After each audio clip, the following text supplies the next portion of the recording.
girls at Seatack.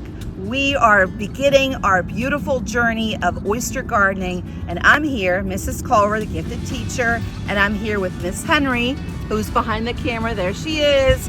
Miss Henry, our instructional technology, and we're going to go on a great service learning project.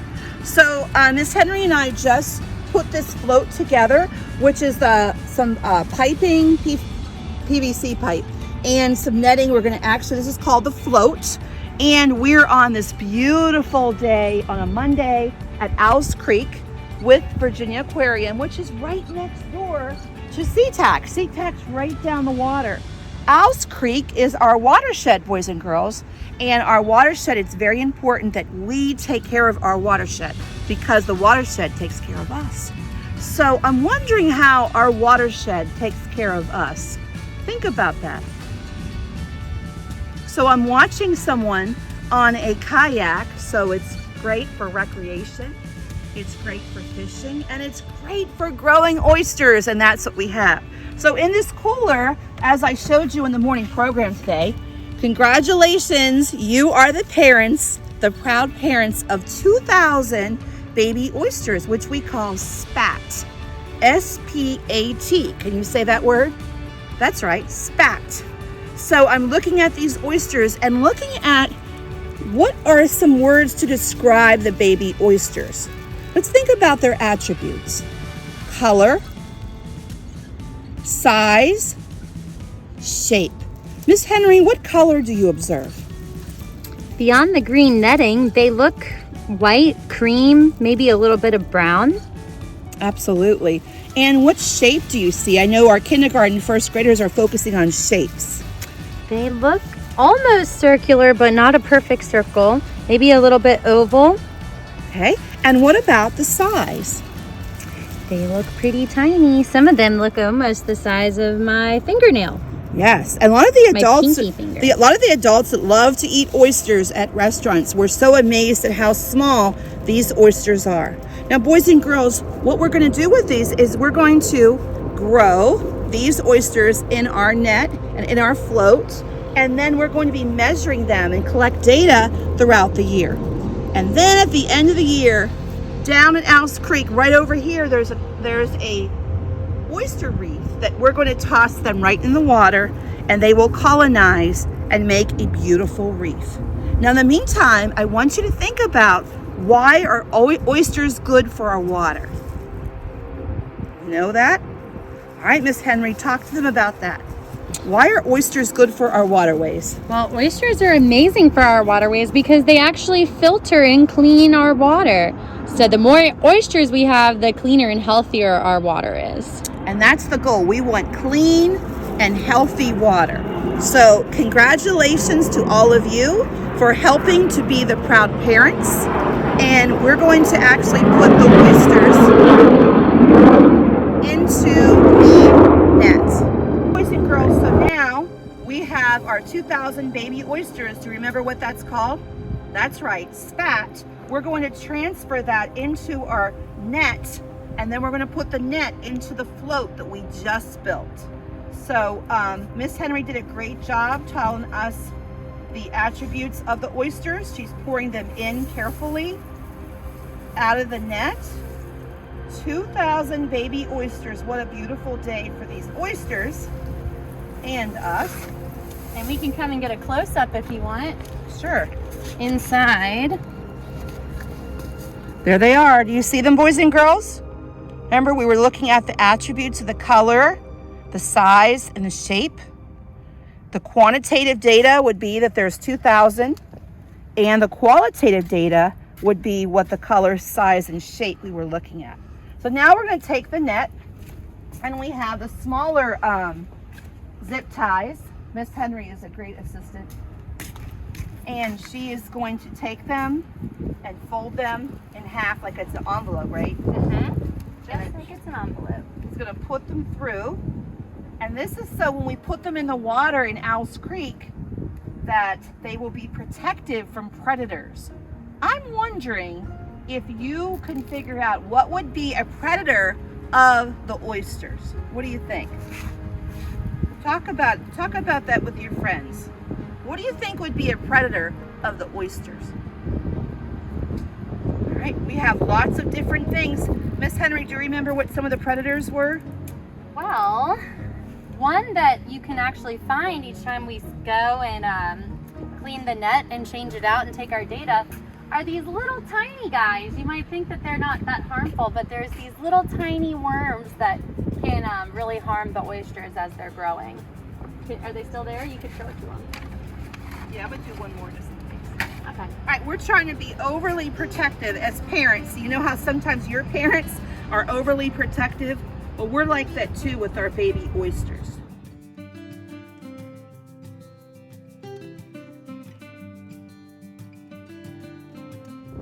There we go. So now we're going to put them in our float. Can you tell them, Miss Henry, how this works?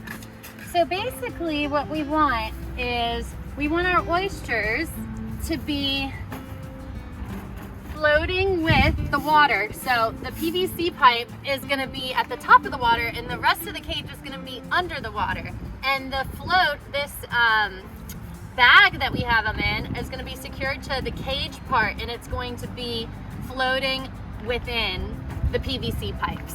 So it doesn't float away and they're safe from predators. The other thing we wanted to share with you is we know about tides. So tides, there's the low tide and the high tide, and depending on the tide, it is, can you look to see what you think?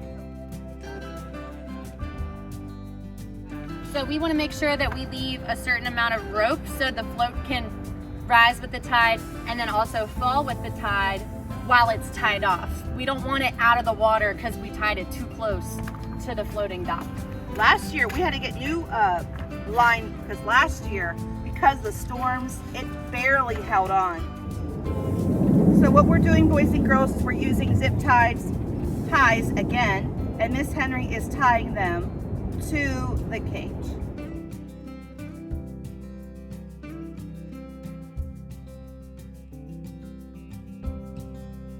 So boys and girls, we're going to be collecting data 3 or 4 times this year.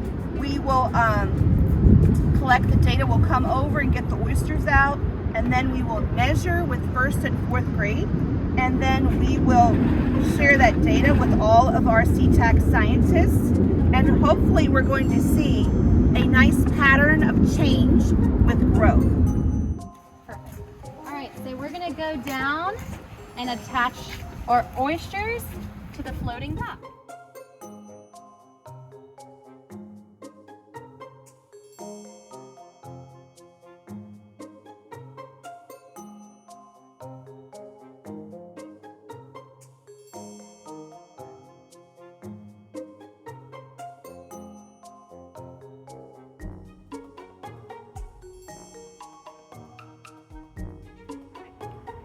So now, boys and girls, oh, it's just, I can't even tell you. It's about 70 degrees on a beautiful fall afternoon.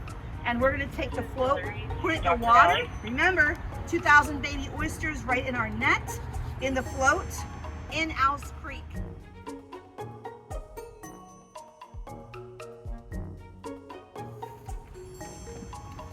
And I know some of you in kindergarten are studying about water this year. So we're looking at things that float. This is a float, and it's floating on the water in Owls Creek. She's just checking everything out. How's it look? Looks pretty good to me. All right, what do you like about what it looks like? The oysters are submerged, which is good. That means they're under the water. They're spread out. They're not too much on top of each other. Can you see the oysters? Yes, they're right here. And the water is clear. The water is very clear. You know, we can measure something called turbidity, which is the amount of sediment in the water, and that changes throughout the year as well. And we can be taking baseline data for that as well. And we're also going to be taking the temperature of the water and the salinity of the water. And we use a really fancy instrument called a refractometer. Oh, I just happen to have one brand new one right here. Oh my gosh, that's so exciting. And we actually can hold it up to the light to see the amount of salt that's in the water. Right. So we're going to tie this onto the pole, right? Yep.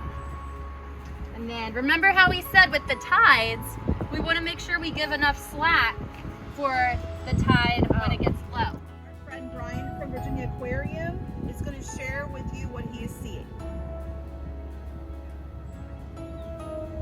What do you see, Mr. Brian? Looks like we're just after high tide. All right, so we're just after high tide, so that's actually great timing, right? So how much? So we want to make sure that we leave a little bit of slack, for the outgoing tide, so our float stays submerged in the water. And we can look into things called tidal swings, which really vary on our geography, but since we're kind of in the middle, mid-Atlantic, our tide swings, and we're right on the coast near the ocean, it's not quite as big of a tide swing as some other places. So I think probably like this much. And then each time we come, we'll just pull the float in, come up, take the oysters out, bring them back to Seatack to measure them. As long as we had them out just for 24 hours, they should be fine. So boys and girls, here it is. We have our float with our 2,000 baby oysters, which is called Spat, which has a line tied to our floating dock, which is on Ouse Creek, which is our watershed at Seatack. Seatack is right up the creek, and it is a